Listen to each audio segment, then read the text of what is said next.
Okay, welcome. My name is Jennifer Maklan from ChattanoogaAyurveda.com, and thank you for joining me today for this webinar. I am joined by Amanda Stanley, and we will be talking about home medicine making and the Ayurvedic body types. A few housekeeping things as we get started. We will have a question and answer session at the end of our discussion. So please hold your questions until the end. We'll definitely have enough room for you, enough time for you to ask your questions and get them answered. So please hold them until the end of the conversation. The webinar is being recorded. So for anybody that misses the webinar or wants to watch it again or share it with somebody you know and love, we will have a recording available for you. Also, please have your mics on mute throughout, and we'll be happy to talk with you at the end of the discussion. Okay. So I would first like to introduce Amanda. Amanda Stanley is up in Portsmouth, New Hampshire. Is that correct, Amanda? Close enough. Dover, but yes. Dover. Okay, great. Close enough. Yeah. So that's the seacoast, the tiny seacoast of New Hampshire. And Amanda is a Western herbalist and a Reiki practitioner and teacher. She also makes herbal pottery and plant-filled resin jewelry, which is really quite fascinating and interesting.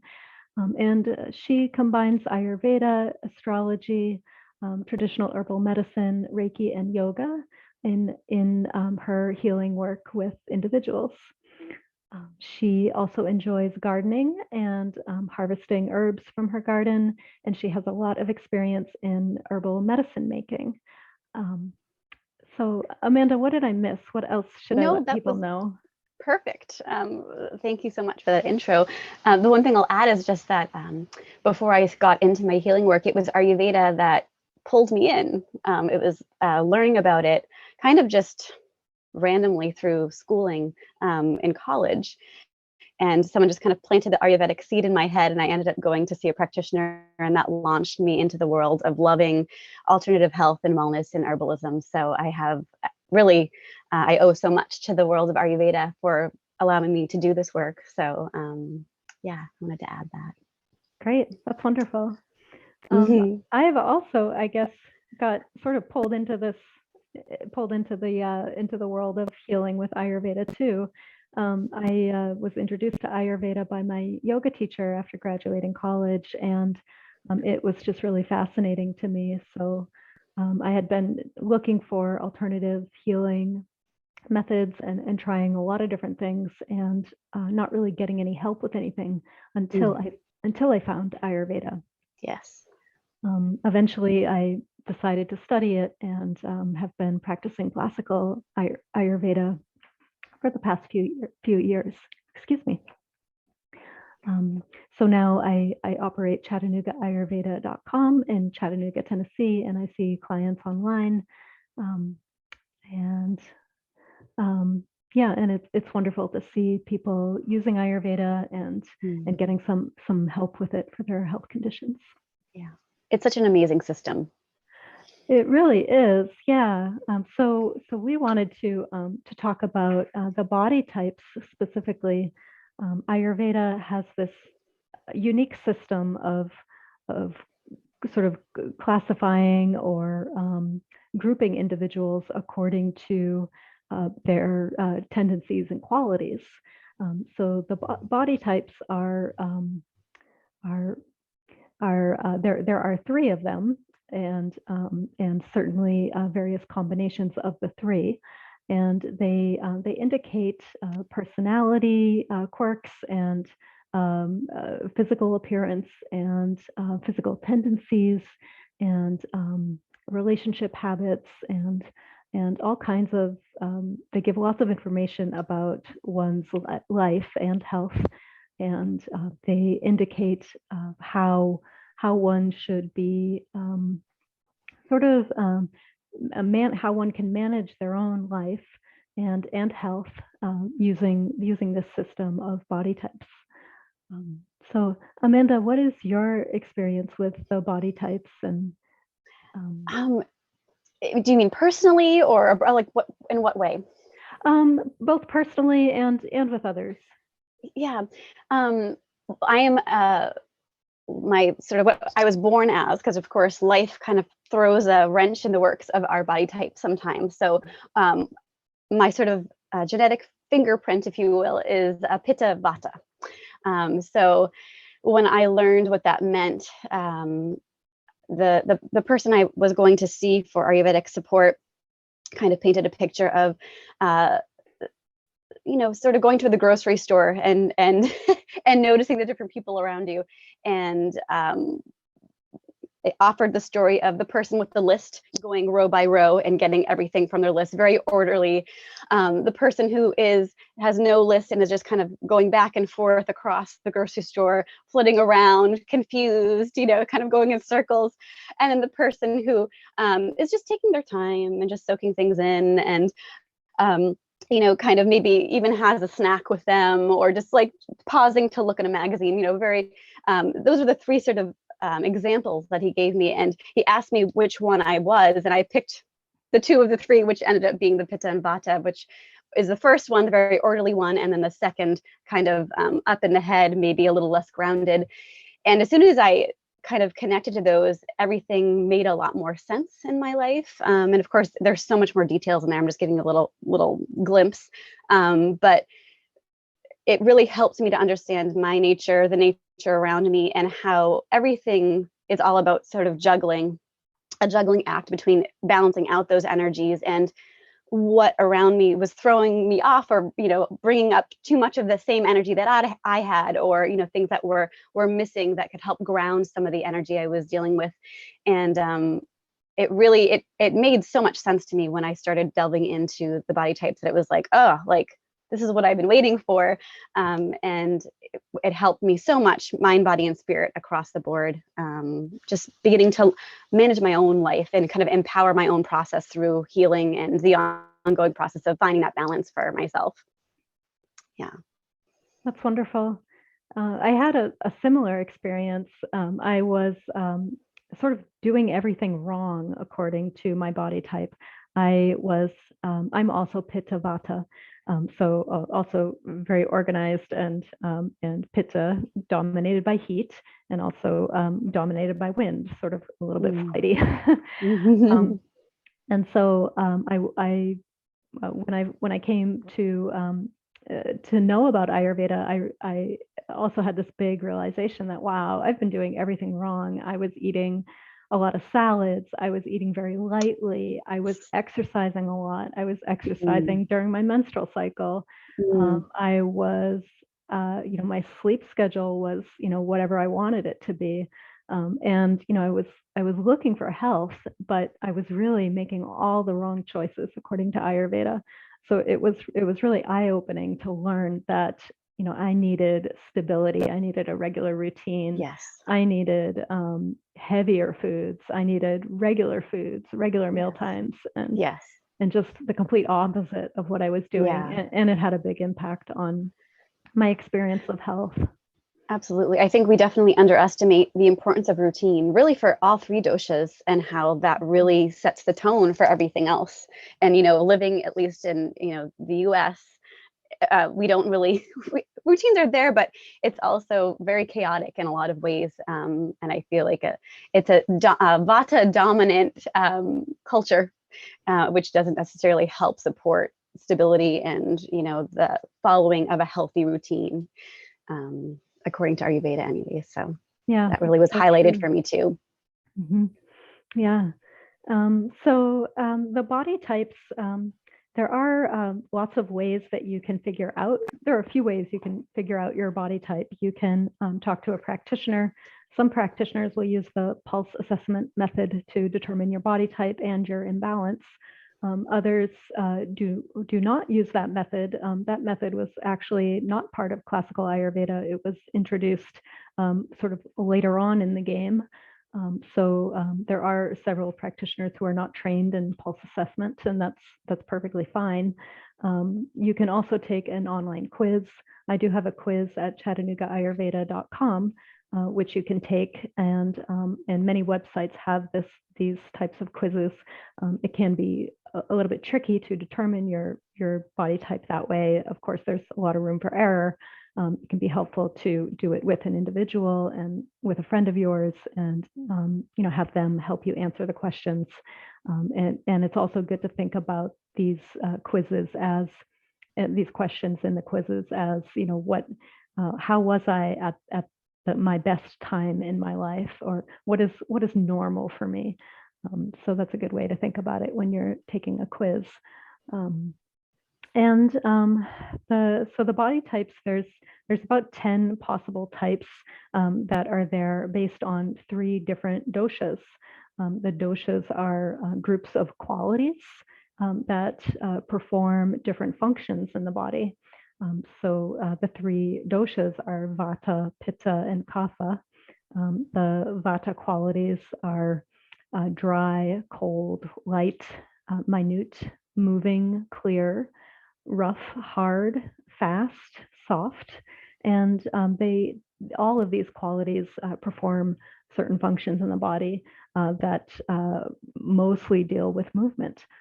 So from blinking the eyes to walking to the movement of the stool through the GI tract, everything dealing with movement deals with these qualities in Ayurveda.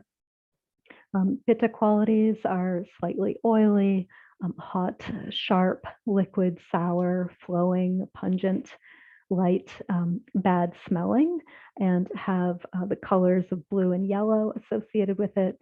Pitta is also dry and clear, and Pitta is associated with a fire element, and also a water element. And so all of these qualities in the body perform the functions of Pitta, which usually has to do with discrimination and thinking and digestion and assimilation of nutrients, and regulation of body temperature.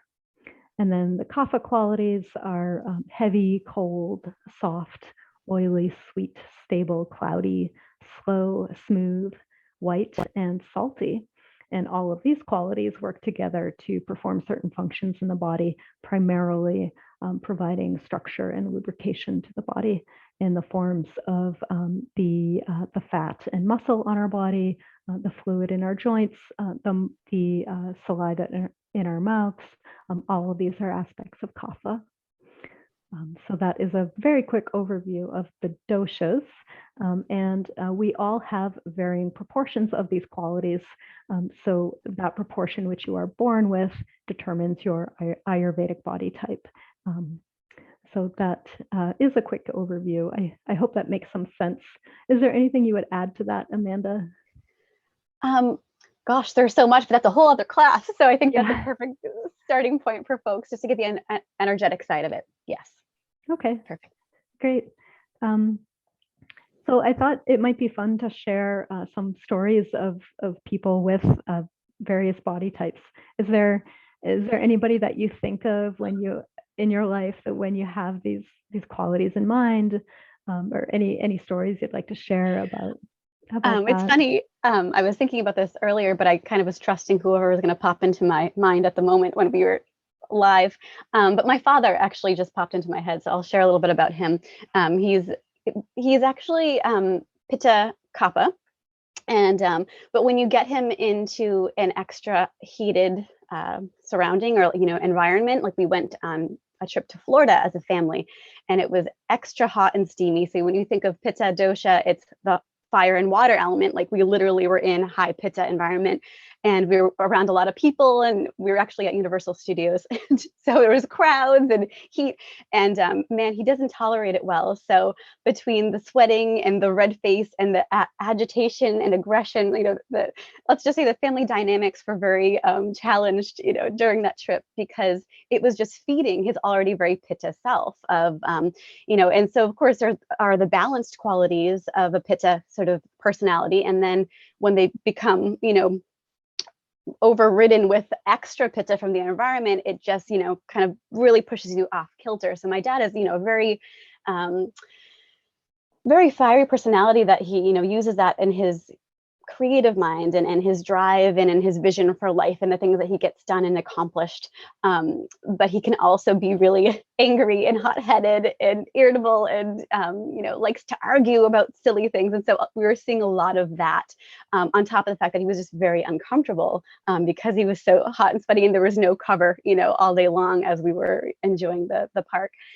So that's the one thing that I think paints a pretty decent picture of Pitta.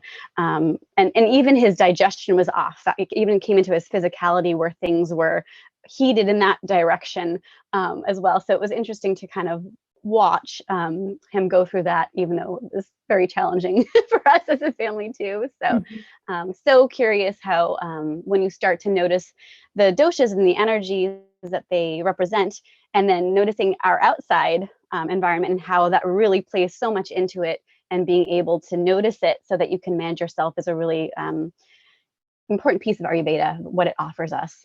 But it's cool to notice around you, in other individuals. It's much easier to see it in other individuals initially.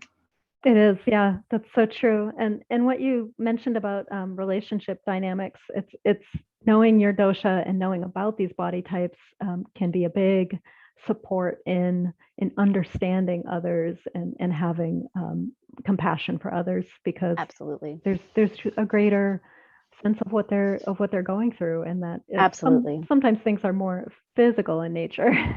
Yes. Yes. I have a Pitta story too.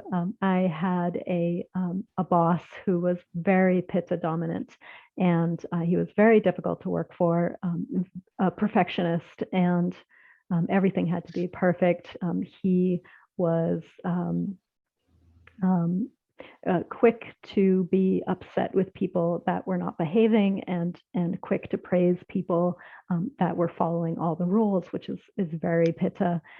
He was balding, and physically could tell that Pitta was there. He had a lot of excess sweating and a slight sour body odor, which was interesting. So yeah, very, very Pitta, and did help give me some perspective in handling him, which was great. Yeah.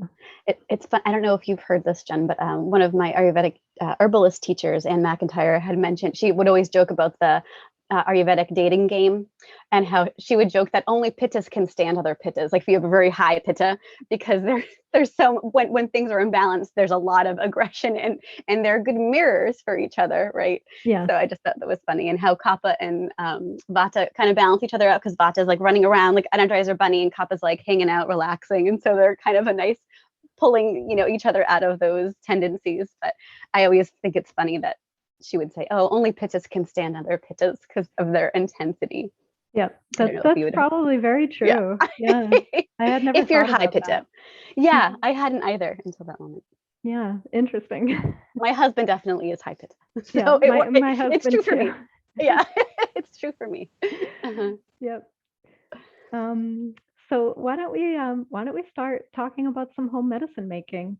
Okay. This is Amanda's expertise. I don't know much about home medicine making, and before we get into this, I do want to share that that Ayurvedic formulations are quite different than what we're going to be talking about today.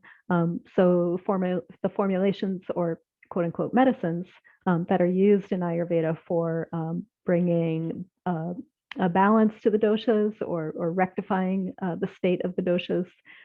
These are more elaborately processed substances, which are usually full of up to 16 or so ingredients, maybe more, maybe less, but just a lot more sort of sophisticated in their production.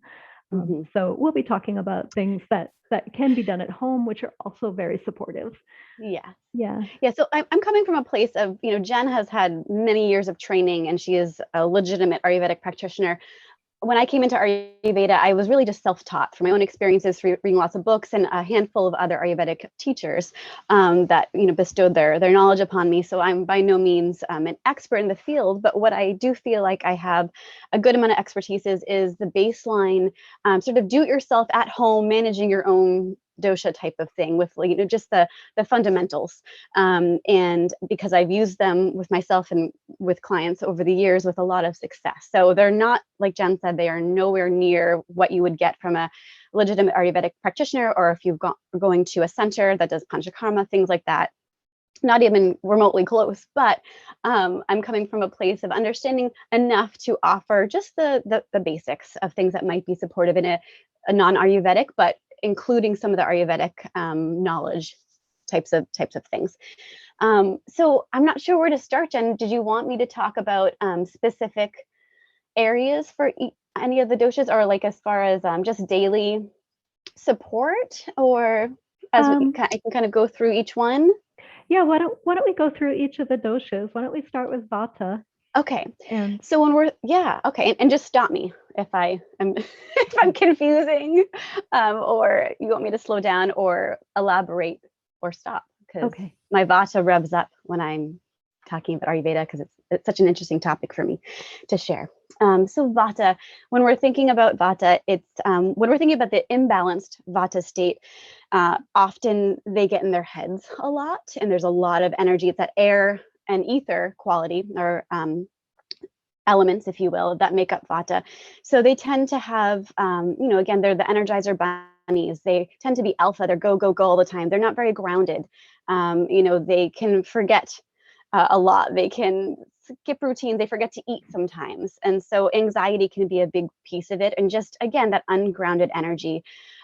So I like to think of Vata as trying to get them to slow down a little bit and sit down and kind of weigh them down in a way of just like bringing them back to earth, because there's so much up here, often in their head.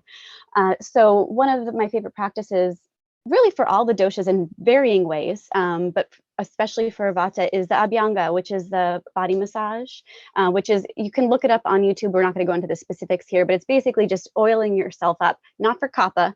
We'll talk about Kapha in a second, but for Vata and Pitta, different oil combinations before you hop in the shower or bath. And one of the best things I think Abhyanga offers us is to calm the nervous system and to kind of ground the body in many ways. And something that you can do at home is to infuse different herbs into your oils to make them even more therapeutic for your dosha.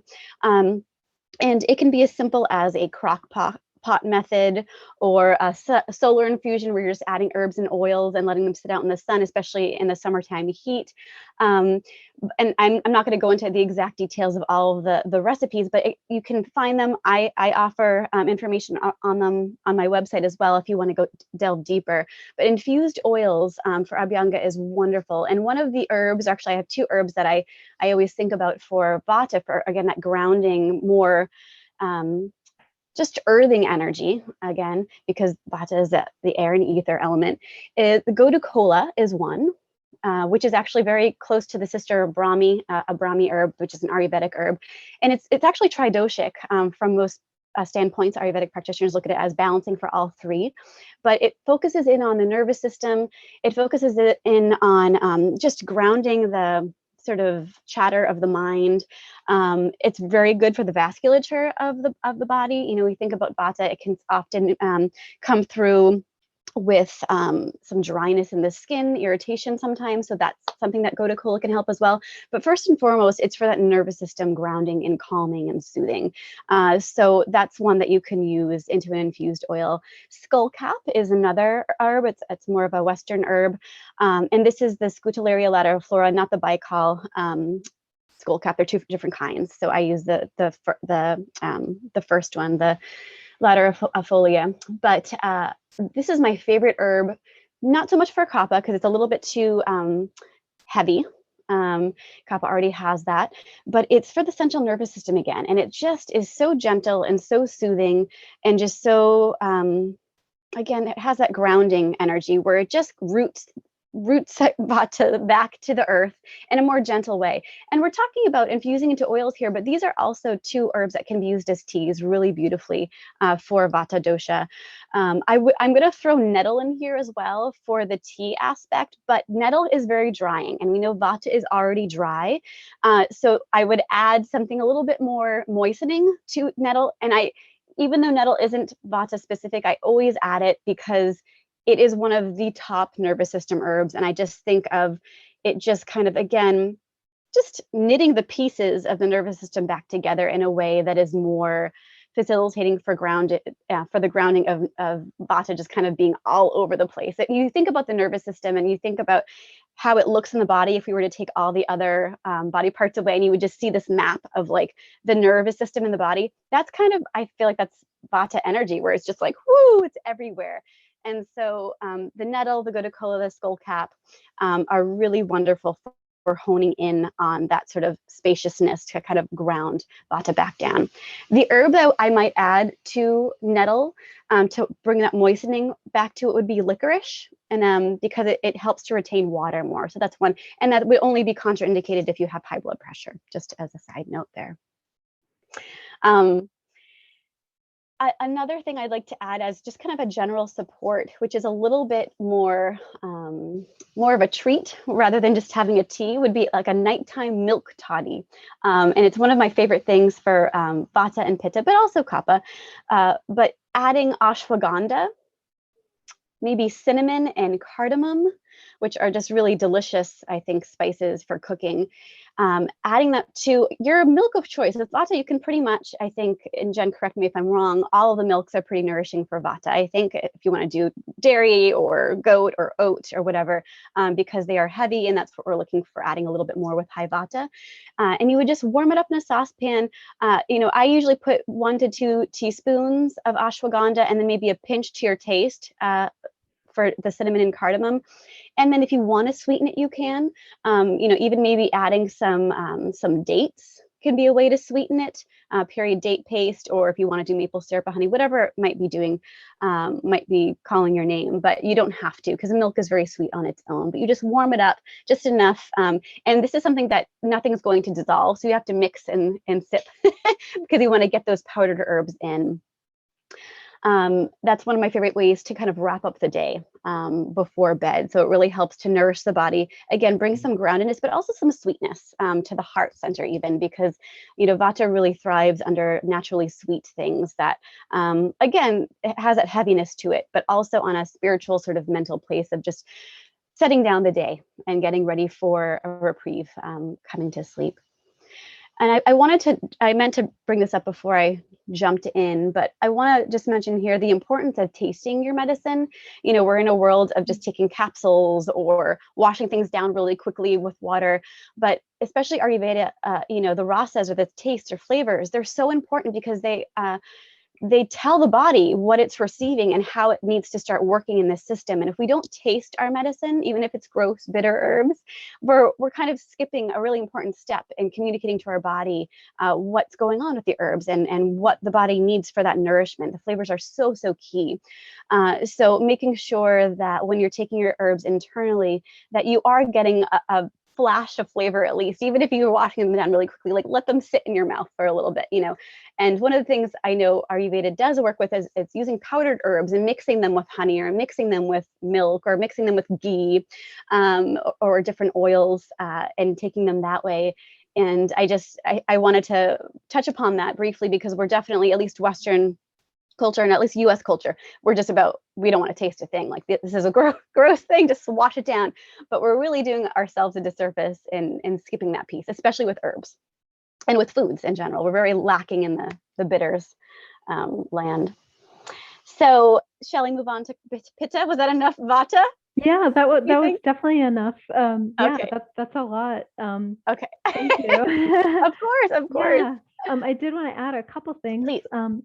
With using oil, there's a couple situations where you should not apply oil or be having much oil, ingesting much oil in your life, and that's when ama is present. Ama is often translated as toxins, but that's a little bit vague. Another way of looking at ama is as what it is, which is undigested food waste that's sort of lingering in the body, in the GI system, or even deeper in the tissues. So if ama is present, and there are a list of symptoms that would indicate that ama is present, you don't want to be having oil on your body or much of it in your diet. Also, if kapha is a problem, then if kapha levels are increased in your body, you want to avoid oil externally and internally. And also with vata dosha, it's not just that the body types will be needing these things.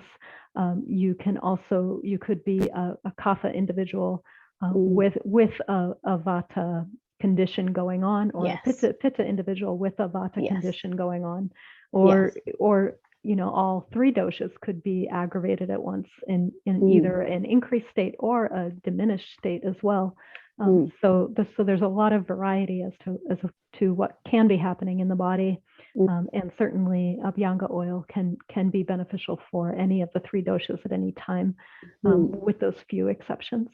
Yeah. I had two thoughts, if I could. Sure. Ask you around what you just said, which makes complete sense.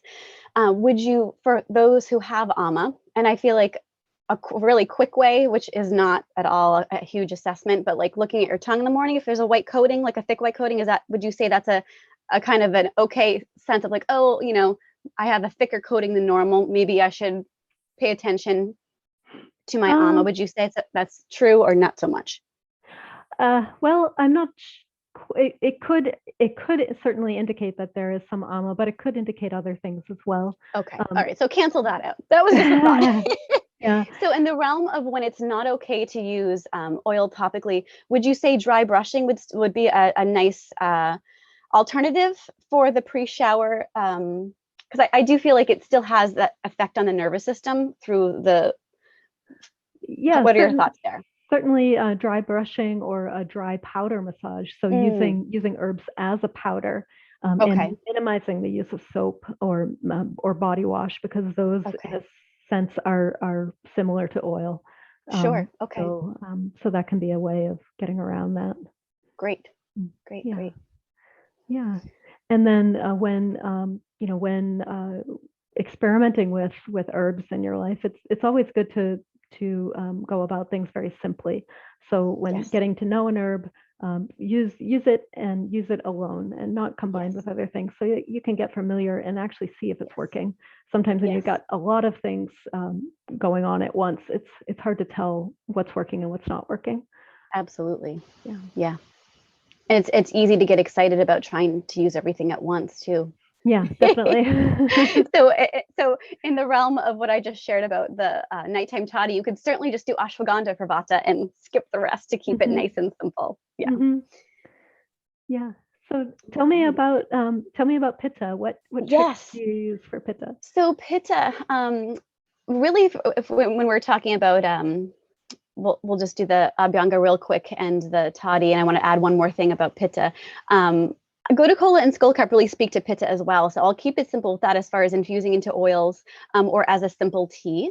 But I want to say that the three herbs that come up for pitta again and again and again are rose, lavender, and chamomile, at least through my studies and practice. And because they're all very cooling and calming internally, like physically, for the sort of internal organs of too much heat in the body. They're also stimulating to the liver and the digestive tract, which is really important for pitta functioning, especially if there's too much fire, right? There's too much of that agony that pitta can often have a sort of predominance of.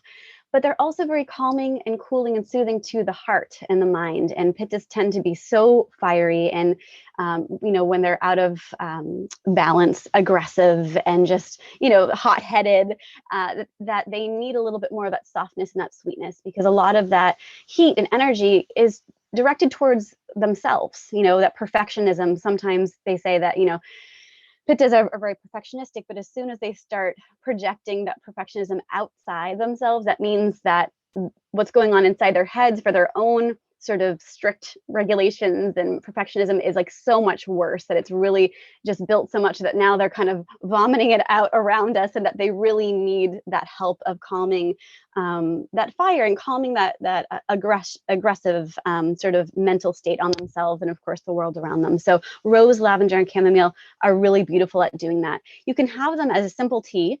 with water, or you could add them to that nighttime milk toddy. And Jen, I don't know how your feeling is around the certain milks. I know coconut milk can be a little bit more cooling for Pitta types, but I don't know if you have favorites for the types of milk that are more specific for Pitta dosha. But I typically, I prefer oat or like rice milk, because they tend to be a little bit more nourishing for me, being in the middle. But if you have a suggestion for that. Certainly, cow's milk for Pitta, Cow's milk. because it has such a cooling nature to it, is really beneficial. And Great. then when giving it for Vata types, because they tend towards coldness very easily, it's important to give some spices with the milk so that to help minimize the coldness of the milk. Okay. For Vata. Wonderful. Yeah. The last thing I wanted to add around Pitta is just I think that one of the most important pieces really for any of the doshas is tapping into the mental emotional state.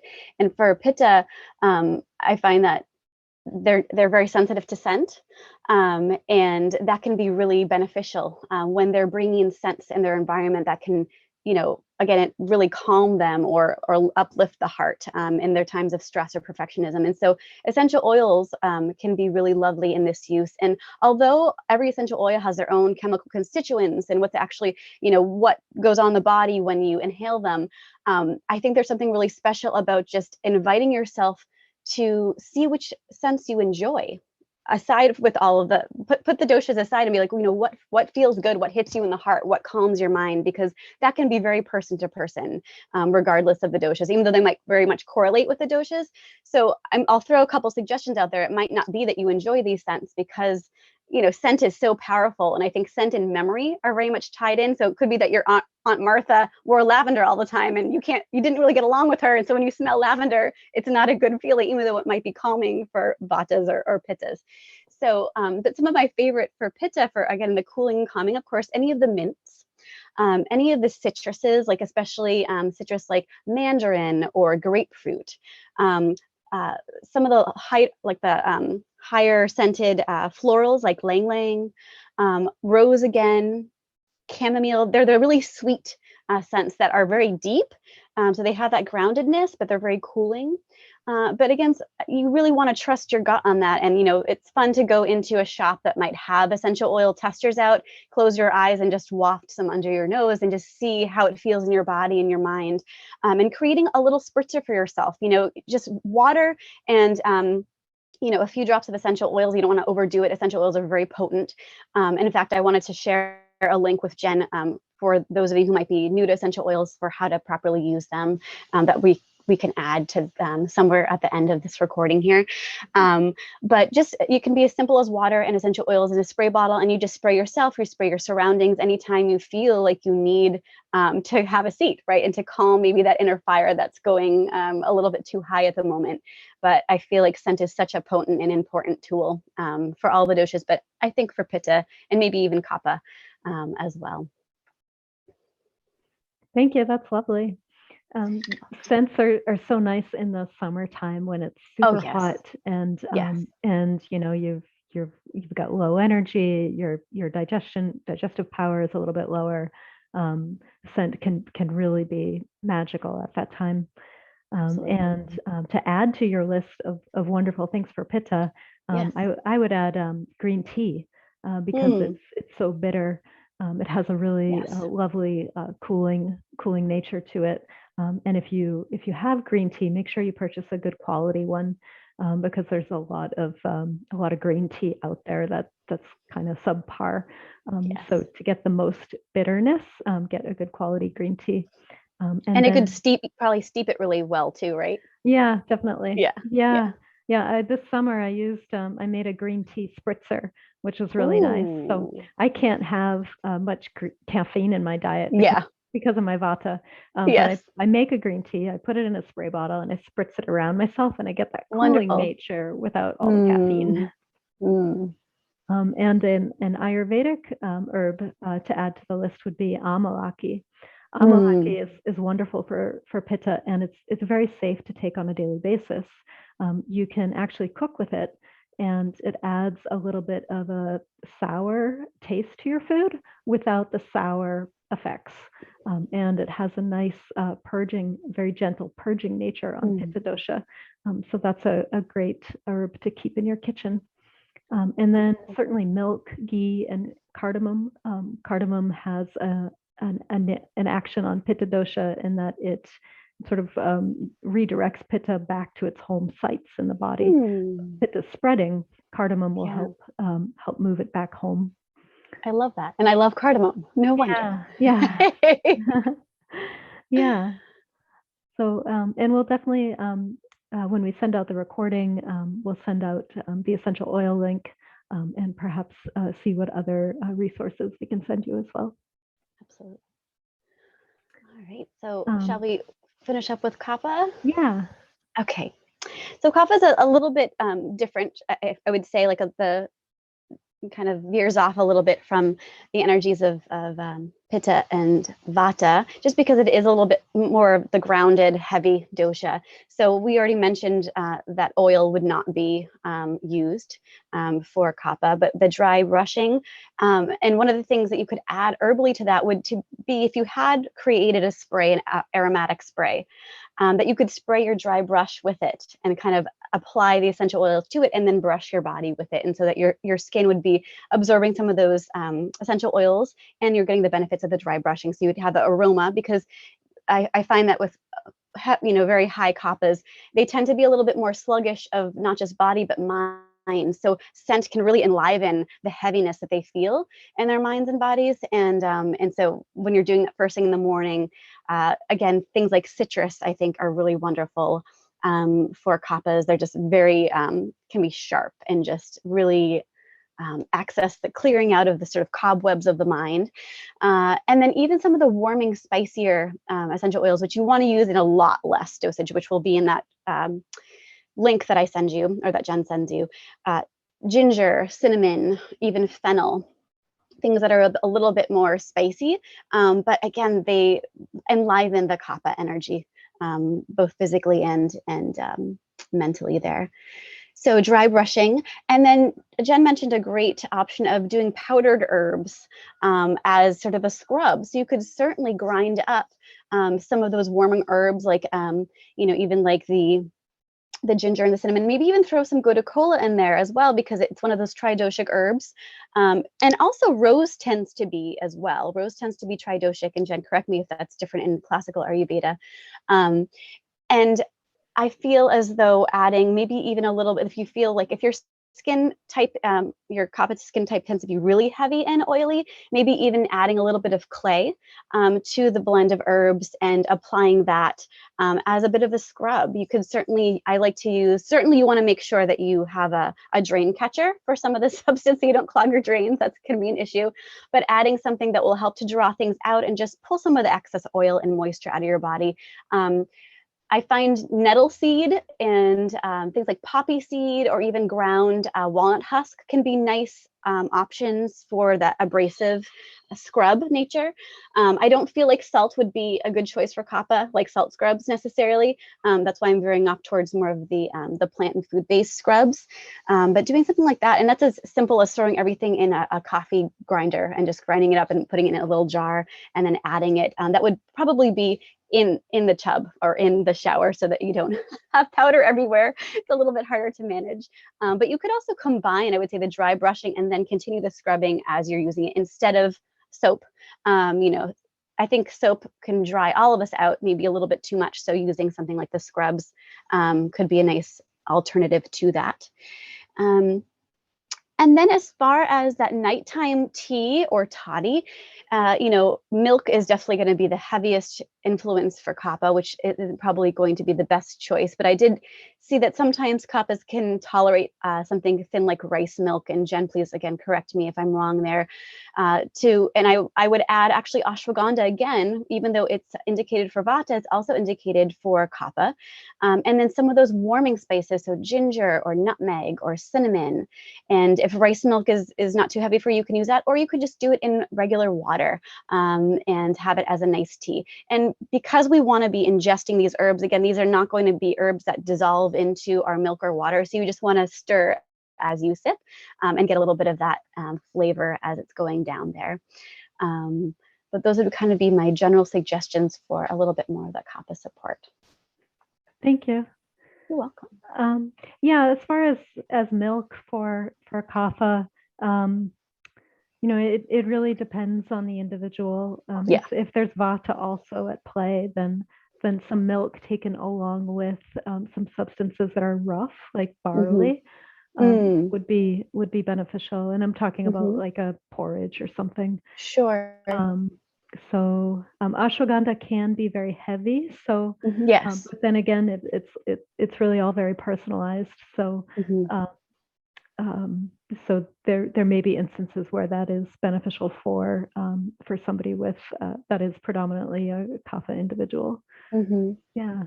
And the other items I might add would be some pungent things like arugula. Yes. Would be nice to add to the diet, and green tea can certainly be used for kapha as well. That bitter taste is also beneficial for kapha. Black pepper is good to add, and bay leaf can be great for congestion, and you can add that into your food. Yeah. So thank you, Amanda. That was wonderful. Thank you, Jen. I so enjoyed sharing little bits with you guys. Yeah, yeah. I'd love to open it up and see if anybody has any questions. Please go ahead and unmute yourself, or go ahead and type it into the chat if you would like to ask a question that way.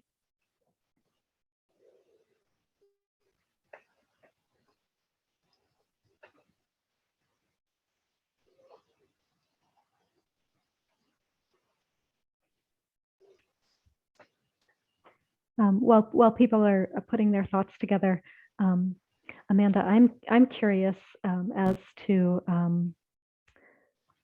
like a cooling bath teas. What type of herbs you might put in a bath tea?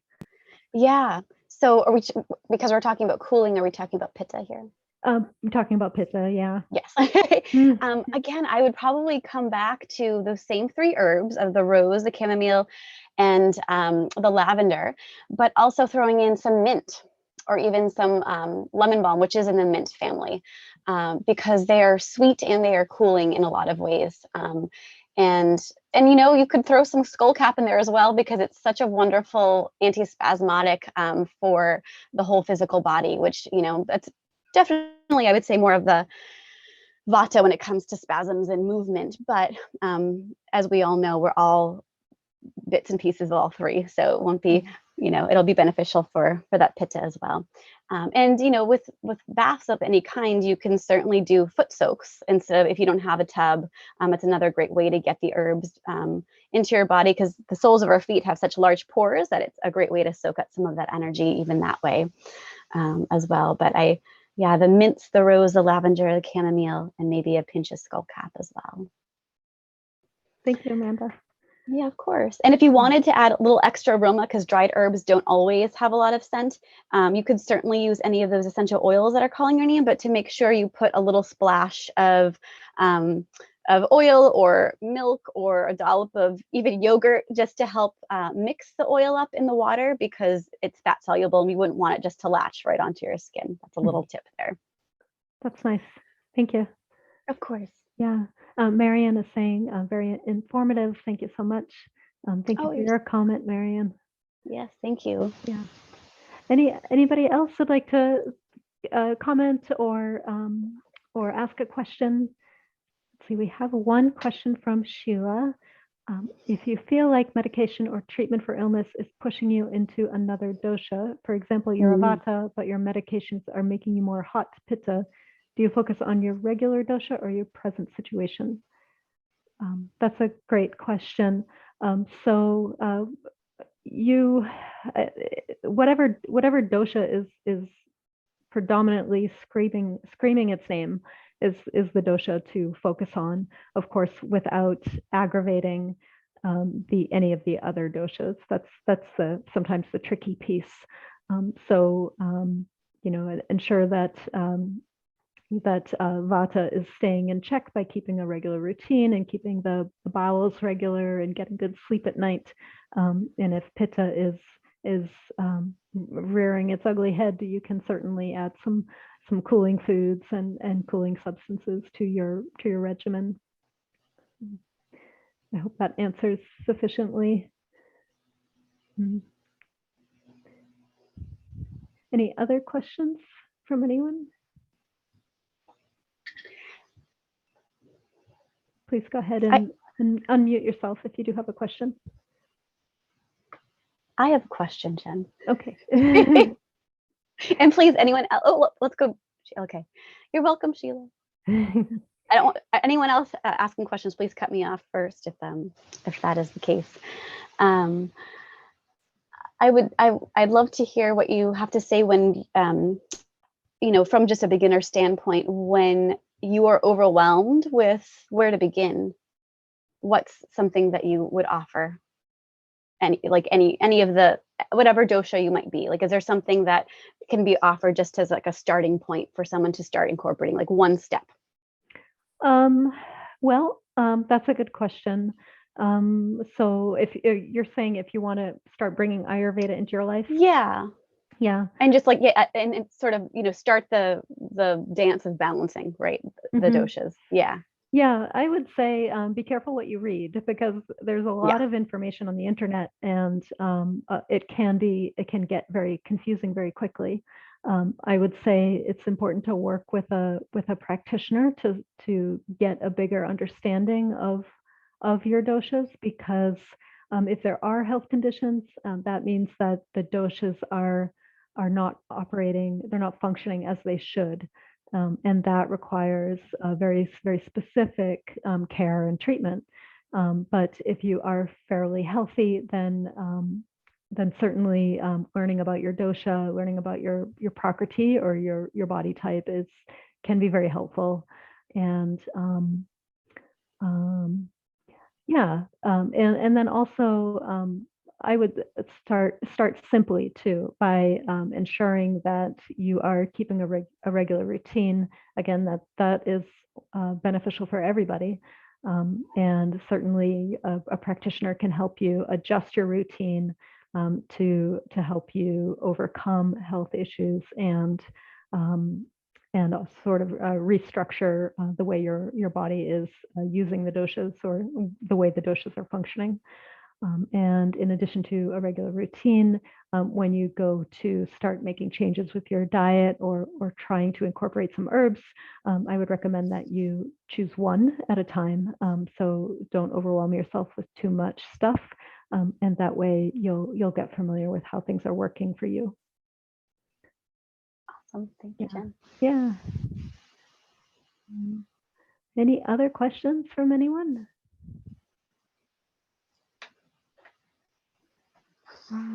Amanda, where can people find you online? So jupiterslabyrinth.com is my website. I'm also on Instagram, and I send out a relatively regular newsletter that you can sign up for on my website as well. But those are the main areas that you can find me. I've let go of the other social media platforms for now. So yeah. Yeah. And Amanda has these wonderful herbal medicine making courses on her website, so you can learn more about how to make various teas and what else? How would you describe it? A few of the things that we talked about here, but in greater detail: infusing your own oils, tinctures, scrubs, body care, as well as internal use care. Yeah, just on, again, that home do-it-yourself baseline, super safe remedies that you can just play with at home. Yeah, I might be signing up for a few of those soon. Awesome. Yeah. Oh, sure. Sorry, I saw Marion's question there. Oh, okay. Could you please repeat your website? I had to step away for a second. Sure. Sorry, Jupiter's Labyrinth. So Jupiter like the planet, labyrinth like the maze.com. Jupiter's Labyrinth. I'll pop that into the chat. Thank you.